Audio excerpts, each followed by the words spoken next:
السلام عليكم ورحمة الله وبركاته. محترمين ومحترمات اليوتيوب، بتمنى لكل الناس يا رب المحترمة الستر والصحة والسعادة الدايمة كده يا رب إن شاء الله. كالعادة يا سادة، فيديو جديد وأحداث جديدة والرد على بوبيهات اليوتيوب، والحقيقة كاملة يا جماعة، وهحكي لكم القصة كلها والحكاية كلها من أولها لآخرها، وهسيب الحكم للمتابعين المحترمين. بما ان الموضوع اتدخل فيه تينا ابو عايد، يبقى لازم الواحد كان يطلع ويرد. هحكي كل اللي حصل من الاول لسلام عليكم، وهحاول ان انا اختصر معاكم الموضوع عشان خاطر الفيديو معايا ما يطولش. بس طبعا كالعاده زي ما اتعودنا، طبعا بنحب نبتدي قبل ما نبتدي نقول اللهم صل وسلم وبارك على سيدنا محمد حبيبي يا رسول الله صلى الله عليه وسلم، عليه افضل الصلاه والسلام. بصوا يا جماعه الخير، طبعا كلكم عارفين ان ظهرت داعمة اسمها أم بدر. راحت الأول دعمت الجوكاندا، ودعمت بعد كده سماح، وبعتت لهم فلوس، وطلعوا وضحوا وقالوا إن دي مش أم بدر اللي مع مدام هناء، لا دي واحدة تانية خالص. جه طبعا حصل اللي حصل، ان الست ام بدر دخلت عند سماح ونصحتها نصيحة، سماح رفضت تعمل بالنصيحة. راحت الست ام بدر قالت لها خلاص، يعني هتبعد بين معنى الكلام ان خلاص انا هبعد بعيد عنكم، وابتدت تيجي وبعدت كمان عن الجوكاندا، وابتدت دخلت ليا انا اول واحده في الجروب كله او في المحبين كلهم اللي مع مدام هناء، اللي دخلت عندها الست ام بدر. انا كنت اول واحده، عشان بس كلام كده بيتقال ان مدام اميمه هي اللي رشحتنا ليها، ومدام اميمه هي اللي قالت لها ادي ام حور وادي الكلام ده. يا جماعه ما حصلش. مدام اميمه ما كانتش تعرف اصلا مين هي ام بدر، هي دخلت لي انا اول واحده بعد طلوع الجوكاندا، وطلعت واتكلمت الجوكاندا في الوقت اللي طلعت فيه اختها سماح، وحصل المشكله بينها وبين اختها سماح، وابتدوا ان هم يغلطوا في الست ام بدر، يقولوا عليها داعمه شر وداعمه فتنه، والقنوات طلعت وخوخه المخوخه وقصريه، وكل الحوارات دي كلها اللي انتوا كنتوا شايفينها ان طلعوا على الست، بقوا يطلعوا يشتموا فيها ويطلعوا يتكلموا عليها. فدخلت لي انا ودخلت قالت لي انا ام بدر، وواحد اتنين تلاته الامر، وكلمه اتكلمت معايا، وبعد كده قالت لي انا فعلا شايفه اني هناء على حق، وهناء فعلا قلبها ابيض واللي في قلبها على لسانها، وكنت دايما بسمعك يا محور وبسمعكم، بس ما كنتش بصدق كلامكم. انا ايه الغلط اللي انا عملته عشان دخلت لسماح اني بديها نصيحه ما تقبلتش النصيحه؟ قامت سماح بعد كده طلعت بعد كده قالت انا عندي كرامه وعايزه ارجع الفلوس لام بدر، ابعتي لي رقمك عشان عايزه ارجع لك الفلوس. طلعت طبعا الاميره ام بدر كلمتني وقالت لي يا ام حور انا ما باخدش فلوس من حد، خليها تبعت الفلوس لام رنا، خليها تبعت الفلوس لام رنا. بعد كده يا جماعه حصل بعد كده طبعا قبل ما تبعت الفلوس لام رنا دخلت ودعمتني انا اول واحده، وبعتت لي ساعتها حواله، وطلعت واتكلمت وشكرتها، وبعد كده دخلت لفراوله برضو بعتت لفراوله حواله، وطلعنا وشكرناها بالهدايا وبالدعم اللي اديتهولنا. جه بعد كده يا جماعه بقت كل ما تشوف ست مبادره اي حد بيكتب عنوان فيديو عليها بيتكلم عليها كلمه حق او شهاده حق فيها، كانت بتدخل عنده، كانت بتدخل تشكره، كانت بتدخل تدعمه. زي مثلا مين؟ ام رنا لما طلعت واتكلمت عليها راحت لام رنا ودعمتها وبعتت لها برده مبلغ وقدره. زي برده مين؟ فاطمه والحق برده لما ابتدت تطلع برده وتتكلم برده عليها، برده دخلت برده دعمتها بموضوع العمره اللي كان نفسها تطلع فاطمه. ونيجي بقى هنا نبتدي بقى الحكايه بقى في الجد من اول موضوع العمره. اول ما بعتت الحواله لفاطمه، وفاطمه تم سحب الحواله وخدت الحواله وابتدت تمشي في اجراءات، ولا ما اعرفش ايه اللي حصل مع فاطمه. تاني يوم قالت لها اللي انا مش هقدر اروح العمره، انا عليا الامر واحد اتنين تلاته، ومش هينفع ان انا اسافر العمره. طبعا الست مبادره طبعا ده بالنسبه لها كانت صدمه، حست ان انت كده بتضحكي عليا، ليه ما قلتليش من الاول الموضوع ده يا فاطمه؟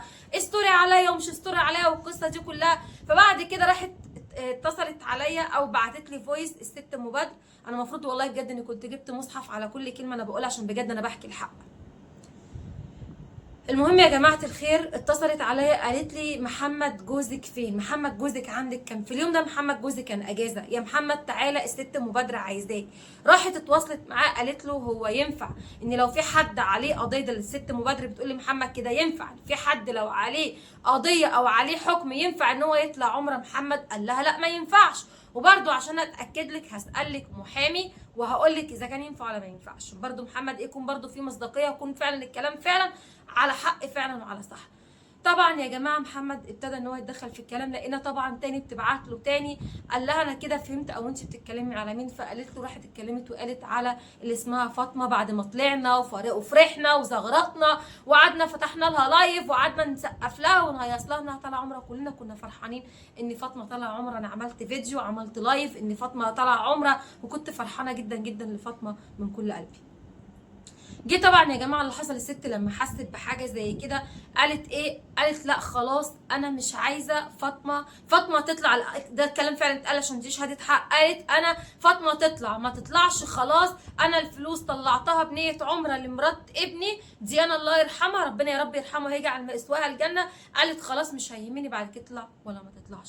جت فاطمه عملت لايف بتضحك بتهزر، طبعا كان لايف مستفز. الست حست انها يعني ايه انت يعني مش همك ان انا متضايقه ان انا محروق دمي، مع ان الست مبادره كانت في الوقت كانت بتبكي وكانت بتعيط على اللي عملته فيها فاطمه. طبعا احنا زعلنا على زعلها، بكينا على بكائها، فضلنا واقفين جنبها، فضلنا نقول لها شوفي انت عايزه ايه ونعمله. طلعت فراوله تتكلم، مدام اميمه تتكلم. الكلام الاول لما مدام اميمه عم نزلت منتدى او فتحت لايف كان الكلام على المتغطي، ما كانش الكلام موجه بالظبط لفاطمه. كل ده طبعا كان محمد في الاول مع فاطمه على الخاص. قالت له ادوني فرصه بس يا استاذ محمد وقف جنبي انت ومحور، خليكوا واقفين جنبي عشان اثبت مصداقيتي للناس. محمد قال لها ماشي خدي فرصتك واثبتي مصداقيتك للناس. يعني برضو محمد كان في الاول كان واقف مع فاطمه. جت بعد كده لقينا الست مبادره بتتكلم بتقول انا كلفتك، وفي فويس محمد هينزله لكم يا جماعه من القناه عنده، انها بتقول له انا وكلتك وكلفتك انك انت تاخد لي الفلوس منها وخدها انت وحور وام حور، خدوها انتوا اولى بالفلوس. انا خلاص مش عايزه فاطمه دي تطلع تعمل عمره بعد اللي عملته فيا. ركزوا في الكلام اللي بقوله. قالت خدوا الفلوس من فاطمه ليه والحور والام حور، مش عايزاها تطلع تعمل عمره. بامانه الله انا دخلت لها على الخاص على الواتس كلمتها قلت لها يا ست الكل يا ام بدر انت بعتي الفلوس دي ان حد يطلع يعمل بيها عمره، فلازم حد يطلع يعمل بيها عمره، لكن ولا انا ولا محمد ولا حور هناخد حاجه من الفلوس ديت. وبرده عندها فويس وعندي الفويس اللي يثبت كلامي دوت. جه بعد كده يا جماعه اللي حصل بعد اللي انا بحكيه لكم دوت، اللهم صل على سيدنا محمد عليه افضل الصلاه والسلام. لما قلت لها حاجه زي كده محمد راح دخل كلمها بقى من عنده من على تليفونه. محمد قال لها انا بستاذنك، هي قالت له خدي الفلوس ليكوا والحور والام حور، شوفوا عايزين تاخدوها ليكوا، عايزين تودوها توزعوها على فقراء، عايزين توزعوها اعملوا اللي انتوا عايزين، انا الفلوس دي خدوها من فاطمه وخدوها ليكم انتوا. خلاص الاول كنا بنحاول ان احنا مع فاطمه انها تبعت، فاطمه ما كانتش عايزه تبعت لولا تدخل فراوله، وانا طلعت قلت الكلام دوت ان فراوله دخلت لها حولت فاطمه ساعتها 47500 والباقي قالت في المكتب وقالت مش عارفه مصاريف ايه، وقلنا ايه خلاص. بعد كده يا جماعه الخير لما لقينا حصل اللي حصل دوت بصيت لقيت اللهم صل على سيدنا محمد يا رب. حرم جنبي والله موتراني شويه. اللهم صل على سيدنا محمد. برضه محمد فيه فويزات عنده بالكلام اللي فيه بصوت وبصوت الست مبادر وبصوت انها بتقول له خد الفلوس ووكلتك انت تاخد الفلوس. محمد دخل لها يا جماعه قال لها انا عايز استاذنك ان امي كان نفسها تطلع تعمل عمره، ينفع امي تطلع تعمل عمره؟ المفروض الطبيعي بعد ما قالت له انا وكلتك تاخد الفلوس وخدها ليك او اصرفها زي ما انت عايز، ما كانش المفروض ان محمد يدخل يقول لها انا استاذنك ان امي تعمل بالفلوس عمره؟ ليه خلاص قالت له خدها، خد الفلوس واعمل بيها اللي انت عايزه. لكن محمد برضو رجع لها وقال لها استاذنك ان امي تطلع تعمل عمره. فرحت جدا وقالت له انا موافقه، وقعدت تدعي لمامته وحماتي سجلت لها وكلمتها وشكرتها وقعدت تعيط حماتي والكلام اللي انتم ممكن ايه تكونوا عارفينه دوت. اشربي. جه يا جماعه في نفس اليوم ده كده تقريبا بالليل او في نفس في فيديو تقريبا انا نزلته ودخلت لي برضو الست مبادره كلمتني وقالت لي ان في جالها مكالمه من دوله الامارات. انا يمكن في الفيديو اللي فات ما رضيتش اذكر اسم الدوله لان بجد الدوله دي فيها ناس انا بحترمهم جدا. دخلت لي وقالت لي دخلت واحده من الامارات تقول للست مبادره تقول لها انا سمعت عنك كتير وعارفه انك انت بتعملي خير بس في ناس ما تستحقش الدعم اللي انت بتدعميه دوت للناس. قالت لها طبعا الست قالت لها انت مين؟ جبتي رقم منين؟ من اداكي رقمي؟ ما رضتش طبعا تقول لها انا جبت رقمك منين. فراحت طبعا الست مبادره راحت عملت لها بلوك، عملت الست ديت ايه بلوك. بعتت لي وبعتت لفراوله، الست مبادره بعتت لي وبعتت لفراوله على الخاص سكرينات بالمحادثه اللي حصلت بينها وبينها، وقالت لها فاطمه كويسه وفاطمه تستاهل والكلام ده كله. مين اللي هي الاماراتيه. فطلبت مني انا وفراوله ان احنا نطلع نحط المحادثات ديت على المنتدى، ونكتب مثلا نقول اي حاجه ان انت اللي مدخلك عند الست مبادره، وانت عايزه ايه من الست مبادره، وانت مالكيش انك تدخلي تقولي لها تعملي كذا او ادي كذا، ما كانش ليكي انك تعملي حاجه زي كده. طبعا انا خدت المحادثات برقم تليفون الست الاماراتيه ديت وحطيته على المنتدى. فراوله عملت نفس الكلام. طبعا اللي حصل يا جماعه، الست اللي هي الاماراتيه لما شافت رقمها عندي موجود على المنتدى راحت لمين؟ لمحمد جوزي، كلمته قالت له، انا طلعت حكيت لكم القصه دي برضو، راحت كلمت محمد جوزي قالت له مراتك لو ما شالتش المنتدى ورقمي دوت انا هرفع قضيه على مراتك، وهعمل وهسوي في مراتك، وهعمل وهسوي فيكم، انتوا ما تعرفوش انا مين، وانا عيله من واصله جدا وعيله. راح محمد قال لها انت بتهددينا ليه؟ محمد رد عليه قال لها هو انت بتهدديني؟ انت ليكي ايه عشان خاطر تهددي؟ اتكلمي بادب واحترام، وانا ما ارضاش ان مراتي تشهر برقمك على المنتدى. ده كلام محمد مع الست الاماراتيه. راح محمد واحنا قاعدين قال لي احذفي يا هبه المنتدى ده عشان خاطر ايه ما تدخليش نفسك في مشاكل.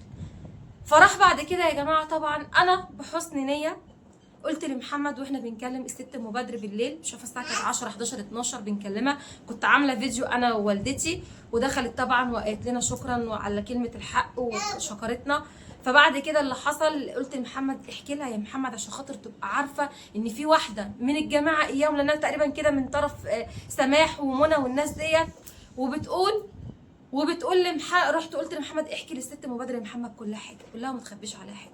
محمد قال لها انا عايز اتكلم معاكي كلمتين، وعايز الكلام دوت يبقى بيني وبينك ايه يعني زي سر كده، الكلام ده مش عايزه يطلع ايه ان حد يعرفه او كده. بصيت لقيت بصراحه راحت هي اول حاجه قالت لمحمد انت ليه بتتكلم مع حرمه؟ المفروض الست لما تكلمك قول لها هو انت ما عندكيش راجل يكلمني؟ لان الست الاماراتيه داخله يا جماعه، بصوا داخله اول حاجه انها بتهددنا انها هترفع علينا قضيه عشان رقمها اللي انا حطيته على المنتدى. دخلت بعد كده راحت بتقول له مراتك سببت اعراض، مراتك شتمتني بابويا وامي. محمد قال لها هاتي لي فيديو، هاتي لي مقطع، هاتي لي اي حاجه مرات شتمتك او ثبتك بابوكي وامك. راحت ردت عليه، راحت قالت له الست قالت له انا بصراحه مش فاكره اذا كان في فيديو ولا كان في تعليق، بس مراتك شتمتني وقالت لي على ابوكي والابو امك. انا بصراحه عمري ما قلت ابدا لاي حد ابدا حاجه زي كده، ولا طلعت ابدا على قناتي وقلت اللفظ ده ابدا. فبعد كده اللي حصل لقينا الست زين الاماراتيه اتكلمت تاني مع محمد، بس بكمل لكم الاول المحادثه بتاعت الاماراتيه. قالت له انا عايزه اطلب منك طلب. قال لها عايزه ايه؟ او قال لها اتفضلي. اول قالت له عايز اي حاجه من الامارات ابعتها لك. محمد قال لها شكرا كتر الف خيرك، مش محتاجين اي حاجه ولا عايزين اي حاجه. قالت له طب انا عايزه اطلب منك طلب عشان انا قدامي فتره وانزل مصر، انا عايزاك تشوف لي محامي عندكم هنا في مصر واعرف لي اتعاب ايه والقضيه، عشان عايزه ارفع قضيه على فراوله. رد محمد قال لها لا حضرتك فهمتيني غلط، انا ولا بطلع فيزات ولا سكرينات ولا بقبل ان حد يشتم ولا حد يسب ولا الكلام ده كله، فازاي بتطلبي مني اني انا اشوف لك محامي واروح ارفع قضيه على اخت ليا؟ ده رد محمد على الست الاماراتيه. لقينا برضو الست الاماراتيه كانت بتغلب برضو في ام بدر. محمد برضو ما قبلش الشتيمه على ام بدر. كل ده يا جماعه موجود بفيوزات وموجود عندنا موجود. الست شتمت برضو على ام بدر، راح محمد ما قبلش الشتيمه عليها برضو، ورحنا عملنا لها بلوك، راح عاملين للست الاماراتيه بلوك. واحنا قاعدين وبنتكلم مع الست مبادره زي ما بقول لكم كده، محمد قال لها عايزه اقول لك على حاجه بس مش عايز الموضوع يخرج ما بيني وما بينك احنا الاثنين بس، ومحدش يعرف بالكلام ليه، لان احنا كنا خايفين برضو ان برضو عشان خاطر فراوله ما تعرفش برضو ان في واحده طلبت مننا حاجه زي كده، انتوا يعني عشان خاطر ما يبقاش في شوشره او في كلام او اي حاجه. بصيت لقيتها طبعا راحت الست مبادره قالت له انت ازاي تتكلم مع حرمه وليه سمحت نفسك تتكلم مع حرمه؟ قول لها انت ما عندكيش راجل عشان اتكلم مع راجل. فهي اتضايقت بحاجه زي كده، قالت ازاي واحده اماراتيه تكلم واحده سعوديه عشان تطلب مساعده لواحده مصريه؟ فهي زعلت مننا يا جماعه من حاجه زي كده. وبرده من ضمن المحادثات او من ضمن الكلام برده اللي حصل بين الست مبادره ومحمد ان محمد قال لها انا الست عايز تعمل قضيه وانا ماليش في المشاكل والكلام ده كله، فهي حست ان احنا خايفين من الست الاماراتيه، بس الست الاماراتيه اصلا ما تعرفش تعمل لنا اي حاجه. فهي لما حست بحاجه زي كده راحت بعتت لي رساله ثانيه قالت لي يا ام حور الست ام بدر قالت لي يا ام حور انا مش داخله عندك عشان اعمل لك مشاكل او اعمل لك قواضي او حد يقاضيكي ولا اي حاجه، وانا هعمل وهسوي في الست دي. وقاعده تتصل عليها الست ام بدر من رقمها السعودي رقم الست بتاعت الامارات، ما ردتش عليها، وتقريبا راحت قعدت تكنسل عليها ما ردتش. هي راحت قالت لي الست قالت لي لو اي حد فكر يأذيكي انت او فراوله انا اللي هقف له. وشكرتها جدا جدا جدا الاميره ام بدر ساعتها على الخاص. شويه يا جماعه ولقيتها راحت عامله لي بلوك. مين؟ الست ام بدر. فجيت بعد كده يا جماعه اللي حصل، لقيت فراوله تقريبا بعديها بيوم تقريبا او باتنين، كنا بقى انا ومحمد طبعا كنا رحنا مكتب هنا عندنا ورحنا نسال العمره لوالدته وعرفنا الاسعار ودفعنا جزء صغير للمكتب. دفعنا جزء صغير للمكتب لان حماتي كانت طالعه يوم 25/7 الشهر دوت. وقلت لها يا ماما هتروحي انت بقى تاني يوم مشت، قلت لها هروح معاكي وانت هتتصوري وتعملي جواز السفر وهبتدي اعمل اجراءات العمره. يعني انا لو كنت واحده انانيه كنت خدت الفلوس ديت انا وجوزها، ما هي قالت لنا خدوا الفلوس ليكم انتوا، لكن انا قلت لها لا، الفلوس ديت انت طلبتي ان حد كان يطلع يعمل بيها عمره، وانا مش هكسر فرحتك برضو يا ست ام بدر ان الفلوس دي فعلا انها تروح فعلا لحد يطلع يعمل عمره. والعمره دي يا جماعه دي بتاعت ربنا. ناس قلت بتبقى خلاص طالعه على سلم الطياره وبترجع تاني مش مكتوبه لهم، ربنا مش عايزهم، ربنا مش عايزهم في بيته. فقلت برضو الله اعلم مين اللي هيطلع بالفلوس دي العمره، والكلام دوت يمكن انا قلته في الفيديو عندي. بصيت يا جماعه لقيت تاني يوم الست ام بدر، لما انا طبعا عملت الفيديو واتكلمت فيه على موضوع الست اللي هي بتاعت الامارات ديت اللي كانت دخلتها، قلت برضو داخله سودا كده وعملت مشكله وعملت شوشره والكلام دوت. اللي حصل ان لقيت فراوله بعتلي بتقول لي يا ام حور ام بدر عايزه فلوسها وبتقول لكم مش عايزه حد يطلع يعمل عمره ومش عايزه ام محمد تطلع تعمل عمره. قلت الفراوله ايه يا فراوله الكلام دوت؟ كل دوت عشان خاطر ان انا قلت في الفيديو بتاعي ان محمد جوزي قال لي احذفي المنتدى. طب ما هو محمد جوزي بالفعل اول ما الست دي اتصلت وكلمت محمد نفسه اصلا دخل من قناته وحذف المنتدى. بس بالليل في نفس اليوم ده واحنا بنتكلم انا وست مبادره قالت لي احذفي المنتدى بتاع الست. كنت انا اصلا حاسفاه بقى لي 5-6 ساعات اصلا كان محذوف، بس هي قالت لي قالت لي ست مبادر برضو دخلت لي الساعه 1-2 بالليل او 12 بالليل قالت لي احذفي المنتدى عشان انا مش داخله اعمل لكم مشاكل ولا اعمل لكم ان حد اسبب لكم يعني حد يرفع عليكم قضيه او كده. قالت لي احذفي المنتدى وقعدت تقول لي انا اسفه ليكم وبعتذر لكم حقكم عليا. انا قلت لها لا يا حبيبتي ما تتاسفيش ولا تعتذري، لو في اسف ولا اعتذار انا اللي اتاسف لك واعتذر لك لاني انا اللي جيت وحبيت ان انا احكي لك واعرفك اللي بيحصل. بس لو اعرف الحاجه دي كانت هتضايقك ما كنتش اصلا اتكلمت فيها اصلا ولا حكيتها لك، كنت بعدت عنك خالص. وجع القلب والمشاكل احنا شايفينها على السوشيال ميديا، كنت دايما بس ابسطك وابعت لك بس الحاجه اللي تفرحك. برضو في فيوزات عندي بالكلام ده برضو موجود برضو عندي، ممكن اعمل لكم فيديو واوريكم كل الفيوزات بالسكريبت كل حاجه. بس خليني الاول اكمل لكم بقيه الحكايه. فراوله قالت لي طب خلاص هنعمل ايه دلوقتي يا محور؟ الست عايزه فلوسها وبتقول لكم مش عايزه ان ام محمد تطلع تعمل عمره. فرحت قلت لمحمد الكلام ده، قال لي ازاي؟ قال لي ازاي امي دلوقتي عرفت اخواتها وعرفت الجيران وعرفت الناس والدنيا كلها عرفت ان امي طلعت تعمل عمره، وامي مشيت منين راحت اتصورت وراح الصبح راحت تعمل جواز السفر ورحنا المكتب وجبنا الرحله بتاعت السفر موجوده حتى الورقه معايا وحجزنا لها على يوم 25/7. يا ستي يهديكي طب سيبي مامته تطلع تعمل عمره. قعدت بقى الست مبادره راحت بعتت لنا بقى فيوزات انا ماليش دعوه، انا مش عايزاكم ابعتوا الفلوس انا مش عايزاها خلاص تطلع تعمل عمره. محمد طبعا في تواصل كان بينه وبين مدام اميمه، قال لي مدام اميمه طب انا هطلب منك طلب يا مدام اميمه عشان خاطر امي هيجرى لها حاجه وامي هتموت لو ما طلعتش تعمل عمره.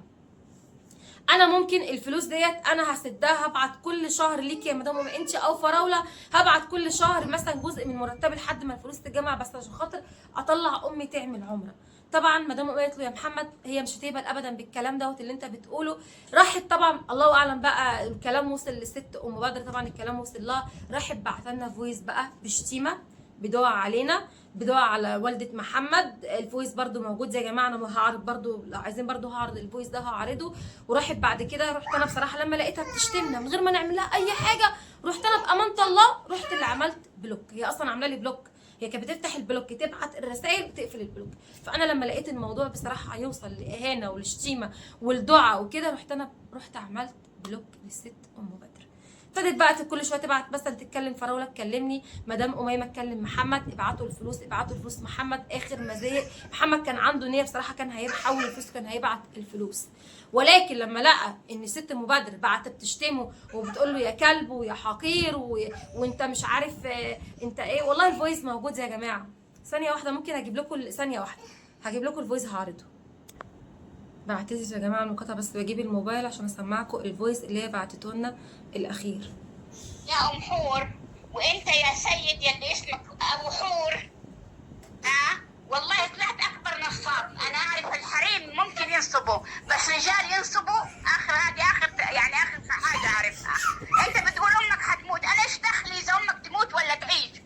والله العظيم لو ما رجعت الفلوس اني راح ادعي عليكم ليل ونهار. الله يحرق قلبكم على اغلى ما عندكم، والفلوس تدخل عليكم بالحرام في جسمكم وفي بيوتكم. الفلوس ترجع يعني ترجع، يا نصاب يا حرامي، لعنة الله عليك، لعنة الله عليك. عملتوا مساكين علينا، تمكنتوا، مسكت الفلوس في ايدك يا كلب وتقول لي ترمي لي كل شهر 1000 جنيه. ال1000 جنيه يا كلب روح ارميها الكلب زيك في الشارع اكلوا فيها. لعنة الله عليك وعلى حرمتك، ما فيكم واحد. فين كرامتك يا ام حور؟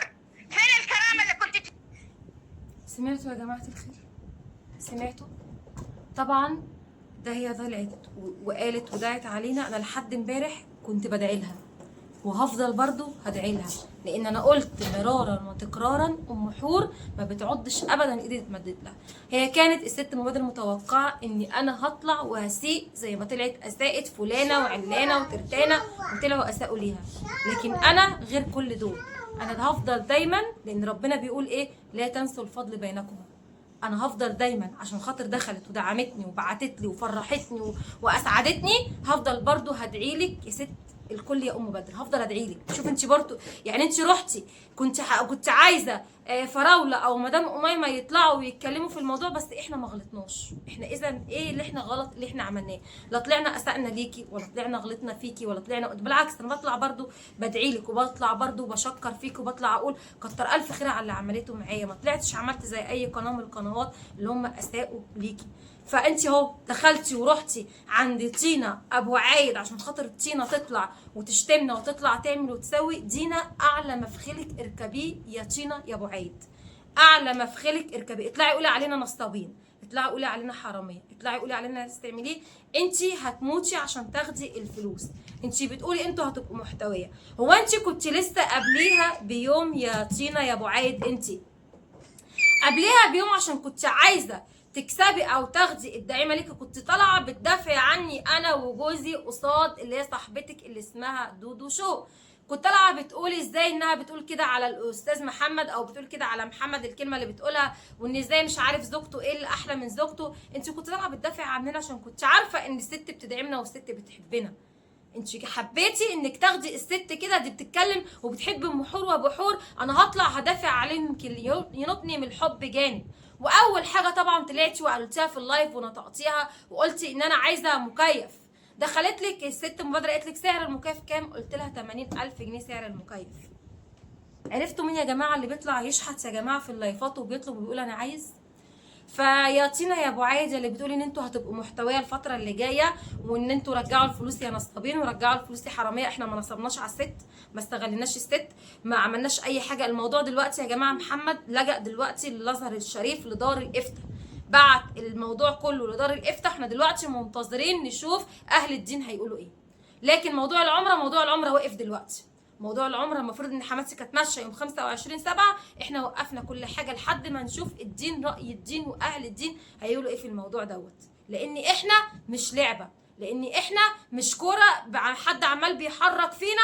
هاتوا خدوا، وكلتكم الاول وكلت محمد، بعد كده قالت انا وكلت فراوله، بعد كده دلوقتي بتوكلت تينا ابو عايد، وبعد كده الله اعلم هتوكل مين ومين ومين تاني. هي انا بصراحه مش فاهمه. انا يا جماعه بصراحه انا عايزه في الفيديو عشان خاطر ايه، كفايه كده كفايه كده بجد والله. بس ممكن افتح فيديو تاني واحكي لكم برده في تفاصيل تانية يمكن اكون انا نسيتها ولا حاجه. هقعد طبعا هراجع الفيديو كويس وهطلع برده احكي لكم يعني ايه مثلا ايه اللي حصل، لان بجد حقيقي فعلا مش عارفه، حاسه ان في حاجات وقعت مني بصراحه في الموضوع دوت. هقعد كده مع نفسي برضو وهتكلم برضو ايه مع نفسي واشوف هراجع الفيديو، ويمكن اطلع اسجل لكم فيديو تاني. ولكن بجد والله اللي انا كنت عايزه اثبته للناس كلها المتابعين ان مدام اميمه بريئه من اي كلام بيتقال عليها. مدام اميمه عمرها ما اتقسمت ولا طلبت من اي حد بيدخل يدعم في قنوات او محبين لمدام هناء ابعتوا لي ولا ادوني. اقسم برب الكعبه انك يا مدام اميمه بريئه من الكلام اللي بيطلع عليكي وبيتقال عليكي ده. وحسبي الله ونعم الوكيل في اللي بيقولوا عليكي كده، وحسبي الله ونعم الوكيل في اللي بيقول فينا اللي مش فينا، اللي بيقول علينا نصابين يقول علينا مش عارف ايه. مفيش الكلام ده، احنا ما نصبناش ولا اي حاجه. الست قالت خدوا الفلوس واعملوا وسووا بيها. انا قلت لا حد يطلع يعمل بيها عمره. تيجي دلوقتي تقول لا مش عايزه امكم امه تطلع تعمل عمره، انا عايزه فلوسي. يا جماعه انا مش فاهمه بجد والله ايه اللي بيحصل دوت. انا مش فاهمه. انا منتظره برضو راي الناس المتابعين اللي هم كانوا اللي معايا طبعا، منتظره رايهم في التعليقات. دلوقتي داخلين اللي هم التعليقات دلوقتي، الناس اللي كانوا بيدعوا على الست ام بدر داخلين دلوقتي يقولوا رجعوا فلوس ام بدر يا نصابين يا حرامين. هم اصلا كانوا بيدعوا عليهم، هم كده كده جايين من عند الناس دي، جايين من عند تينا ومن عند موناليزا ومعرفش الخبيثه، وجايين من عند الفرقه اللي ما يعلم بها الا ربنا. هو ده يا جماعه كل اللي حصل، وانا برضو منتظره رايكم في التعليقات. استودعكم الله الذي لا تضيع ودائعه، واستغفر الله لي ولكم، والسلام عليكم ورحمه الله وبركاته.